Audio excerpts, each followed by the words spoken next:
Job 20. Job was a righteous man, we're told at the beginning of the book, and he suffered hugely, very suddenly.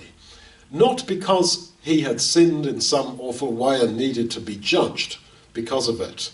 But his friends, who were believers, decided that no, you only suffer like this if you've really sinned. Come on, Job, fess up. What is it you did? Was it a woman? Was it idolatry? Was it this or that?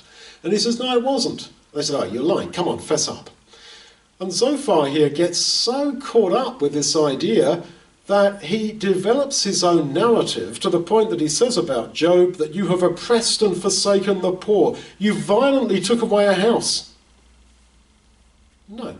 Job says himself, I cared for the poor. I was generous to all my workers and I never saw anyone go needy.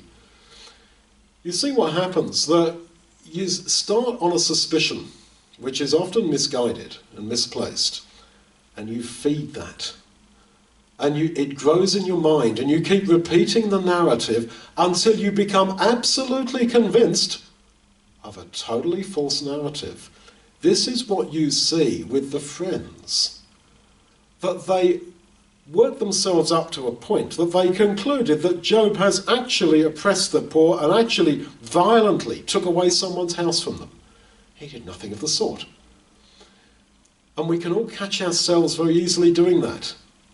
I have a suspicion about you that actually you go round the side of the church for a cigarette. And that grows into, you're a druggie. You're a drug addict. And where'd you get your money from? Well, I reckon you sell your body on the streets. I reckon you steal to feed your drug addiction, which of course you've got. No, wait a minute. No, the guy was only going around the side of the church to chat with somebody, with a homeless guy who always sat there and he used to take him a coffee. You know, this is what happens. We are easily guilty of it, and you see it happening all around you.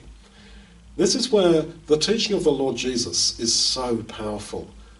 To have absolute truthfulness as the absolute law of the Christian life, or as David says in the Psalms, to speak the truth in your heart. If you don't do that, and if you don't bind yourself to that law, you end up with doing what Zophar did, and you end up extending your narratives, and the more you keep on and on repeating it, the more you become convinced of it. Don't do that.